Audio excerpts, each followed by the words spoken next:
Okay guys, so I'm going to show you how to put these LED strips in this headlight here. Okay, now I'll show you what the strip looks like. This is the actual strip. Okay, what I'm going to do is I already have these open because as you guys know I'm replacing the projectors. I'm still waiting on those to come. That's going to run along that corner like that. The wire actually is going to go this way. And I already did one headlight just to make sure that, you know, everything went pretty easy and smooth. What you'll get is you'll get the light and you'll get this driver, which is pretty much, you know, self-explanatory. It's the driver for the LED, but it also is what gives it its functions. So you have 3 wires on the driver on the input side, and on the output side is your plug that plugs right into this. Okay, boom, boom. Do not bypass this driver. It says it right on the label here. You will avoid the warranty, and then that's a wrap. So I am working without my garage and my tools right now, just because of location issues. So I have to make do with the tools I have. So I apologize if it looks, you know, real MacGyverish. So you'll have these 3 wires here.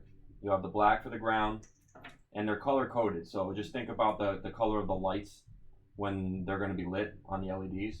So black is ground, we all know that. And if you don't, well, you just learned something today. White is for your daytime running light, which is your white light. And the way that I'm going to run these is I want these to come on with my halos and my other LEDs in this headlight. So I'm just going to hook them right into the wiring that's already inside the headlight along with the ground. The only wire that I'm going to run outside the headlight is the orange one, which is for your turn signal, which is orange. So it's pretty self-explanatory once you sit down and take a look at it. I'm going to be using double-sided tape to mount this inside the headlight. All the wiring will be internal, permanent fixture. So what I do first is just measure for this pad and get this on. So what I just do is I just stick it on the table here and get myself a little guideline, and I cut a little shorter than that guideline. Okay, double-sided tape. I think this came with like a ballast kit I bought for the HIDs for these headlights, and I actually mount my ballast with screws. So there's no, you know, but that's on there. This is light enough where it should be fully secured with that. Now, like I said, the headlights are already open. If you don't or miss the part of me opening them, it is kind of tricky. You do have to heat them up. You have to put them in the oven. Be very careful because I actually burnt the top here. And I'm gonna make sure that that's all watertight before I reinstall them. But I kind of damaged the headlights a little bit. You know, what are you gonna do? I plan on changing these out eventually and maybe selling these. So if anybody's ever interested, once you see the finished product, give me a holler.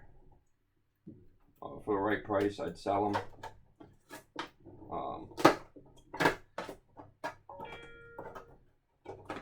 I am upgrading the projectors for bi-xenon, so these projectors will be HID ready.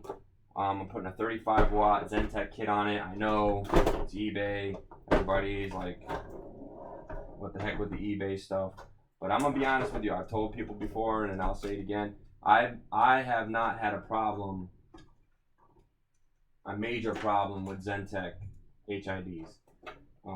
If you have, I haven't. I've used a lot of kits, 55 watt kits. I've used 35 watt kits, and I have yet to have a major problem. I've had good experiences with them, I've had bad experiences, but like I said before, I've never had an experience with Zentech where I was like, you know what, I'm never buying this product again.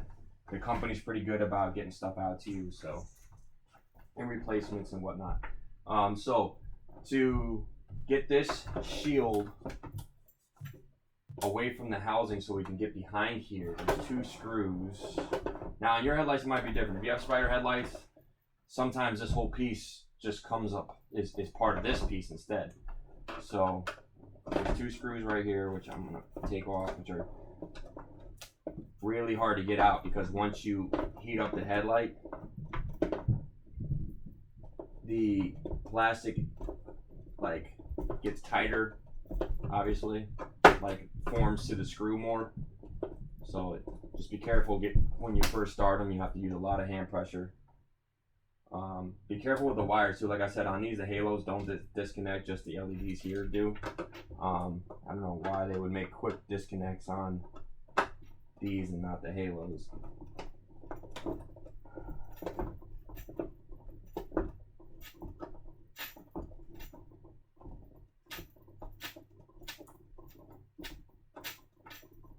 Okay, so once these screws are out, you're gonna have to like wiggle this thing out. I apologize if the camera angle ain't the best. I'm not, you know, a professional YouTuber here with like $1 million setup here. So basically, I just took those 2 screws out, and this thing wiggles free.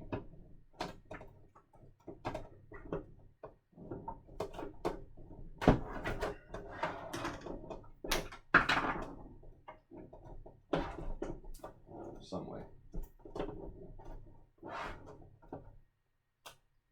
Now, a lot of times the glue is what's holding it in from the sealing it because it's just like so gooped on there. There we go. Alright, so I got the lens off. Do not touch inside the lens. Do everything in your power. If you have to put gloves on, if you're clumsy, whatever the case may be, do not, whatever you do, touch the inside of the lens, because if you do it and you don't notice it and you put these lenses back on, you will be thoroughly pissed that you did not clean them, because you'll have to go through the whole process of pulling your headlight back out, putting them back in the oven. Oh man, I don't even want to think about that. So just whatever you do, use extra caution when you're removing the lens not to touch the inside of the lens, and try to, if you're going to have the lens off for a prolonged period of time, try to keep this covered with some kind of plastic or something where there can't be dust, can't settle in it. Luckily for me, I'm only going to have this off for a couple seconds while I show you how to mount this. So the strip, the wires, I don't want it to show this way, obviously. So I'm going to go this way and wrap it around. Make sure you check for clearance. I had to check for clearance with the lenses to make sure the lenses, you know, didn't pinch the wires or the LED strip itself. So make sure you check for those things. If you have to, refer back to the other pair like I'm going to do right now, so just bear with me.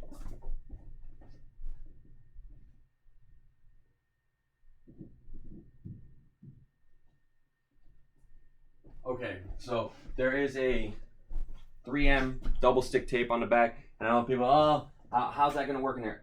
Listen, this is pretty much just setting it in place. The lens is going to press against it ever so slightly, so if anything, that'll hold it in place even more.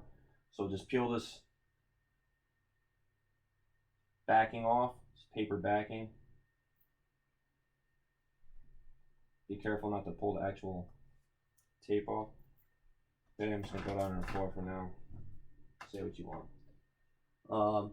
And use one of the edges as your guide. So I'm using the bottom edge of where I want this to be as my guide. Okay, and try not to move it around. Try to get it in like one shot, because the tape will lose its adhesiveness the more times you have to pull it off. A lot of that is just common sense stuff. If you're new to this, I've learned that the hard way with other things. I'm not a big fan of double stick tape on things, especially major components. But okay. It's fairly easy to do, man. It's not, all you do is peel it and stick it. So that is going to come on with my halos and these LEDs here, and it'll also go with the turn signal here and here. I am going to change these turn signals to LED, so it's not a sequence thing. So because a lot of times if you keep your incandescent bulbs, you got LEDs next to it, the flash rate is different. Your incandescent bulb is like this, where your LED bulb is like this. So you don't want, it just looks stupid. This is going to wrap around the inside, like that. I don't know if you guys can see that. And I'm gonna grab my lens carefully. Now I have stuff on the lens on the outside from there. It does come off a nail polish remover. It does not damage the lens. You're just gonna shimmy this back into place.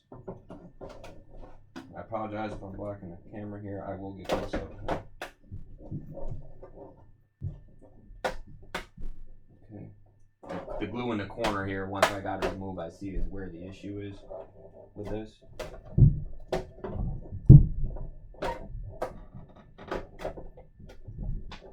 Okay. And actually, we're in. So now you just replace the screws, and we'll get to wiring it, which is takes a little more time. So as you can see, it's in there. You can barely see the corner here. You won't even see that once it's mounted inside the truck. Let me put these screws back in.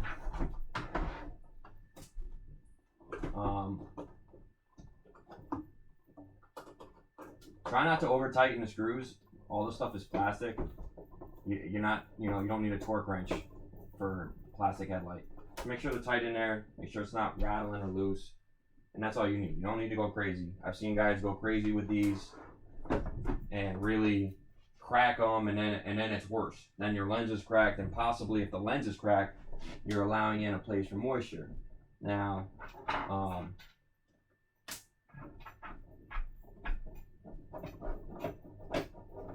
put the screw in here, and then we'll wire them up.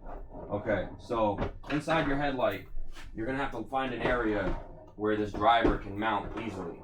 For me, I've tested on the other one. You can see that. It's gonna be real hard to see in there. But there's a flat spot right in here, okay, that this driver is gonna mount. Now, this wire doesn't bend too good, so make sure that you got some area for this to run out straight. These can go a lot easier than these. So if this area is tight, don't put it like this. If this is against something where it's gonna have to use, let that do that. I mean, common sense, guys. All right, so let me mount this in here. So you peel the backing off. Everybody knows that. Double stick tape, boom. And I'm just gonna place the driver up inside the headlight. Make sure that I don't have any clearance issues. Make it as high as I can to avoid the high beam bulb hitting it. And I'm gonna show you real quick. I don't know if you can see it, but that's where it's at, okay? So now, the only wires, give yourself some space to work here too. It's gonna be very hard for you guys to see this, but what I'm going to do is I'm gonna cut one of these feed wires right here. These black and reds. And it's gonna be tight to work in there, and it's gonna be very hard for you guys to see it, but I'll show you right here. So the wires from the driver are right here. I'm running my black wire to the ground of this plug, the black one, and I'm running my white wire to the red of this plug. These are already hooked up to some plugs that I hooked right here for the daytime running lights, parking lights, whatever you want to call them, okay? So when I turn on my daytime running lights, that strip is going to light up white. The only wire that I'm going to have to run outside of this housing is this orange one. And I'm going to cut this clip and retain this clip, but I'm just going to cut it to feed it through this grommet right here, so everything stays watertight, okay? So bear with me. What I'll do is I will pause the video here. I'll wire everything up and then get close in there so you guys can see what it looks like all wired up. Okay?